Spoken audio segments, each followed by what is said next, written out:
Welcome to Stuff Lab. I'm Gwen. And I'm Marty. And today we're doing a suggested video from Ellen Paulsen. Can you do a facts video on the Chupacabra? Heck yeah. Heck yeah. Usually I save these for around the spooky time of the year, but why not? Why not? Why not? Break it up in the middle of the winter. Yeah. All right, where do you think the Chupacabra hailed from? Mexico. Saying Mexico? Yep. Actually, the X-Files says it was. It is Puerto Rico. Really? Yep, that is where the first documented sighting was. Huh. Well. Yeah. Specifically in 1995, Puerto Rico. I feel like, man, that's a relatively new one. It is. It is a relatively new one. This one is not one of those Age of Legends things. Yeah. It's pretty freaking new. Okay. All right, description. Physical descriptions vary. But we have is supposedly a heavy creature the size of a small bear with a row of spines reaching from the neck to the base of the tail. Another description is that they're reptile-like with leather or scaly greenish-gray skin. That's the one I've always heard of. With sharp spines or quills running down its back. 3 to 4 feet tall. Stands and hops similar in a way to a kangaroo. The last one we have here is a strange breed of wild dog. It'd be hairless, pronounced spinal ridge, unusually pronounced eye sockets, fangs, and claws. It's almost like a mini werewolf? Yeah, kinda. Okay. That happens to be the one here. May seem a little strange, but there's not a whole bunch of imagery for Chupacabra. Shocking, I know. What? So, I don't know if they spelt it wrong on purpose. Chupacabra. Yeah. But it was one of the images I could find. So you can see on this one that it has like the spiny ridge. Yeah. Definitely more lizardy. It's got the lizard look. Okay, so the history of them. What does the name translate to? Goat sucker. You are right. It literally translates to goat sucker.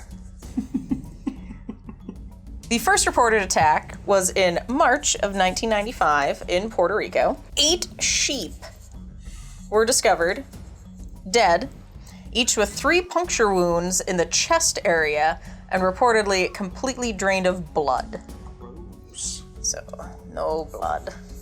1 sheep, no blood. 1 sheep, no blood. There's another... He looks too pleased with himself. Yes, I enjoy that it's copyright of how stuff works. Sent in August, again, 1995, in Canovasa, Puerto Rico. Apologies if I pronounce it wrong. An eyewitness named Madeline Tolentino reported seeing the creature. As many as 150 farm animals and pets were reported killed. So, like, this isn't a, oh, there were 8 sheep that were killed and we've never heard of it again. Yeah. How? I don't remember hearing about this one. I remember hearing about, like, the 8 sheep, which I also thought was really funny because it was, like, the first attack was on sheep, and then they named it the goat sucker. I always thought that was kind of weird, but I guess sheep sucker would be, I don't know, not as demonic sounding. Yeah, I don't know. Yeah, 150. That's a lot of animals. So mainly it's farm animals, but there are also just straight up pets in that count. Like, that's wild. That's a lot. For something that's like not very, I mean, most people have heard of the Chupacabra in some aspect.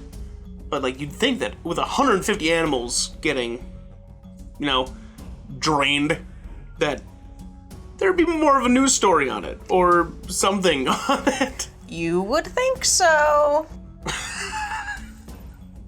I love the pictures that people come up with for stuff. Like the Mothman was one thing, but like the picture I've seen of the Chupacabra was so, none of them look the same.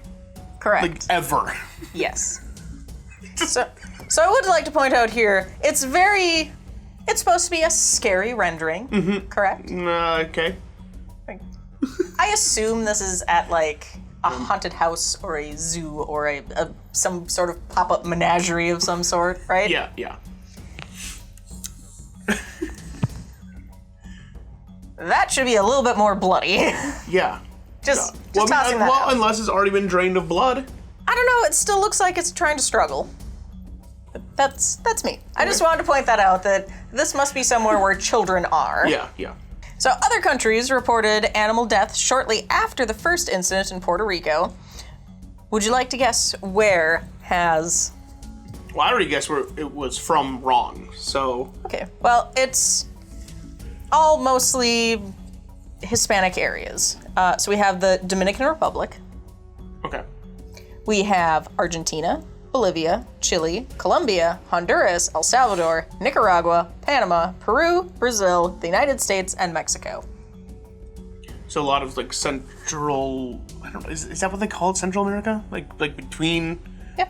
Okay, so a lot of Central America. A lot of Central America and South America. Okay. You said in the United States too? Yes. Was it like? Maine. Maine? Maine. Oh, I was thinking like Texas to down south. Maine. So it went from like Central America. Yeah, I've no. It grew wings and it flew up to Maine. Just drained a bunch of. I'm going to Maine to have some lobster. There was no additional information about the attack in Maine that I could readily find. I'm sure it is out there. I could not find it right away. But yeah, Maine. So just big old long gap there. Lots of farm animals between there. Yeah. So. Weren't up to snuff. Just Maine. So like all this, a big chunk of this, and then just right there. Okay, all right, that's really funny. Okay. Yeah. So now we are on to October and December of 2018. Relatively new. Yeah. Manipur, India. It really got wings. Yep. Reported suspected Chupacabra attacks. Many domestic animals and poultry were killed in a suspicious manner very similar to the other Chupacabra attacks. Several people reported seeing Chupacabra, but forensic experts advise that street dogs are responsible after studying the corpses. So, like, were these ones also drained of blood? Because I can't imagine a street dog draining it of blood. So, in nearly all of the reported Chupacabra attacks, nobody did a full-on autopsy to verify that they were drained of blood. So it was the first 8 sheep, and then after that was like, it died.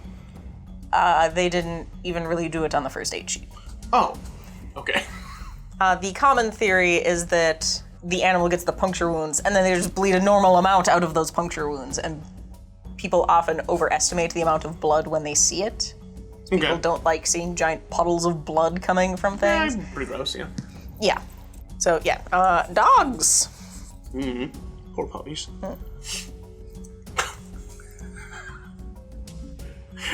I hope you're enjoying this. There hasn't been one picture that looked like another picture. Yeah. 1975. We're rewinding. Okay. Similar killings in the small town of Mocha were attributed to El Vampire de Mocha, or the Vampire of Mocha. Where's Mocha? Is that Central America again? Yeah, I don't know, it's Puerto Rico and whatnot? Okay. Spanish areas. Okay. Initially, it was suspected that the killings were done by a satanic cult. Could be a cult. Later, more killings were reported around the island from farms reporting loss of animal life.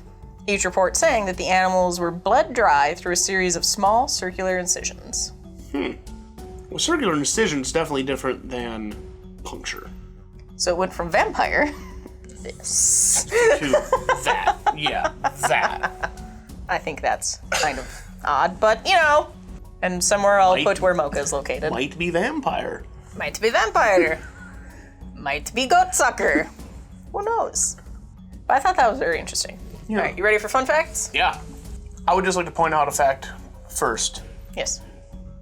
That there's already 1995 for this guy.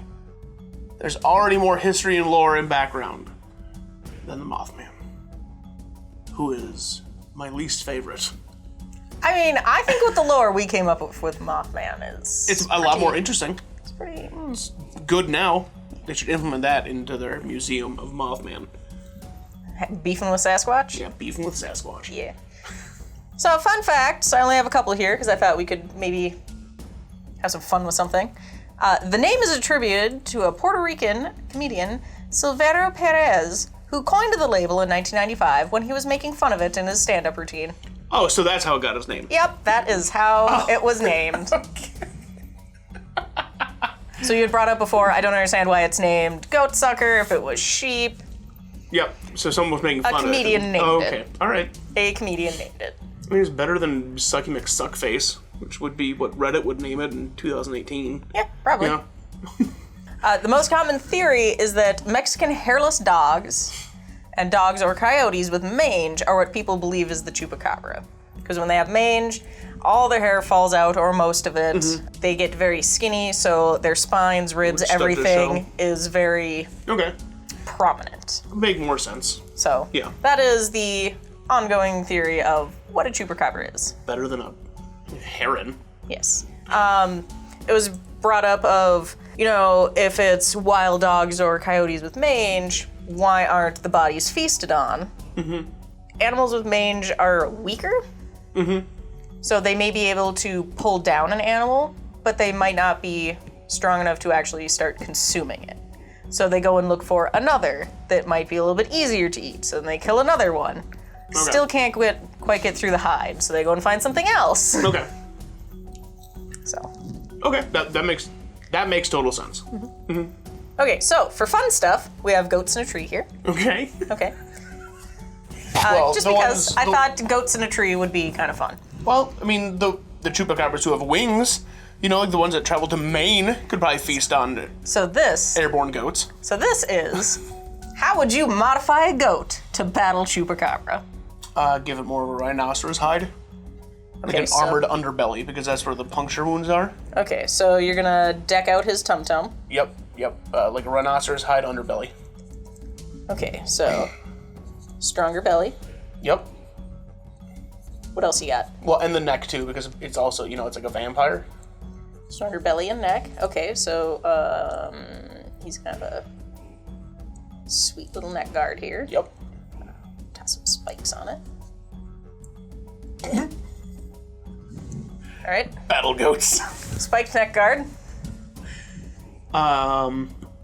Well, just because of all the variations of the Chupacabra, now they have like wings, and they don't have wings, and they have like, they're little, something that just beef out the goat entirely. Just like bigger goats. Okay, so are you thinking like a 20% increase in size, 80% increase in size? I'd say like a 30%. A 30% cool increase. 30% increase in size. Yep. And tinfoil hats. Tinfoil hats. All right. Now here's my reason behind that. If you could please bring up... I can't. Oh, you can't just pop a picture back up? Oh. Of the ones I already have? Yeah. Yeah. Okay, can you please pop up the... I thought you were saying to go to a website. 1, 2, 3, the fourth picture that you have there. I think that's... This here? No, that's the fifth picture. This here? Yeah. Okay. It's an alien. Okay. So a tinfoil hat. Yep, tinfoil hat, so that the Chupacabra can't, you know, get in its head and, you know, be like, hey, you should come out of that tree and lose a bunch of weight so I can eat you. Right, here's a tinfoil hat to deflect the Chupacabra alien signals. The incoming signals. Mm-hmm. All right, so tin hat. And then they all move west. Northwest America. What? Well, because the Chupacabra's never gone there. Oh, so they just migrate to the northwest. Yeah, because apparently they can go everywhere south and Maine. So if all the goats go to the northwest, they'll be safe. Okay, so we'll go that way. Yep. All right. So there's going to be a lot of battle goats, giant battle goats in California. Well, not California. Are you thinking like... I'm thinking like Oregon, Washington. Okay, so more north. Yeah. Okay. Yeah. Yeah, there you go. Yeah. I think that's how we could defeat the Chupacabras. With our own legion of battle goats. Very good. I think the only thing I would add to this is maybe sharpening of the horns. Have more sharp of a horn. Okay. And I don't know, maybe like elongate their toe bits. Give them battle feet? Yeah, so they can Llama have feet. some stabby toes. I think that would help. Okay.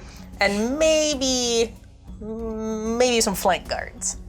So really, the best way to defeat the Chupacabra with an animal like the goat would basically just put armor on a llama. Well, as you see, they haven't primarily gone after llama, and we know why. Because So they're make goat llama. yeah. Make goats into llamas. So llamas don't have horns. I think if llamas had horns, I think their horns would be like this, facing off the front of their heads. Oh, probably. Oh, yeah. I mean, like, llamas are built for battle. They're super strong. They're super fast for, 30 seconds? And then they get bored and turn around. So, are you happy with our modified goat? Mm-hmm. Yep. Excellent. Don't need to worry about Chupacabras here anymore. I was very excited about this. Excellent. All right, do you have anything to add or questions? Anything? No, not really. I think we nailed it. I learned more about the Chupacabra too, because I thought I knew a bunch about the Chupacabra, but I didn't realize there were so many different variations of the Chupacabra, and that they were in Puerto Rico and Maine.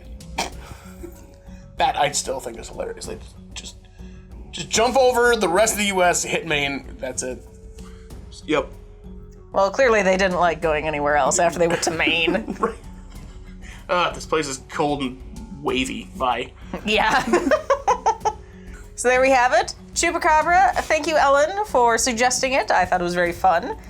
If you have goats and you live in the South, go ahead and try out some of our modifications and let us know how they work. Yeah. Thank you for joining us today on Stuff Lab, and we'll see you next time. Bye! Bye.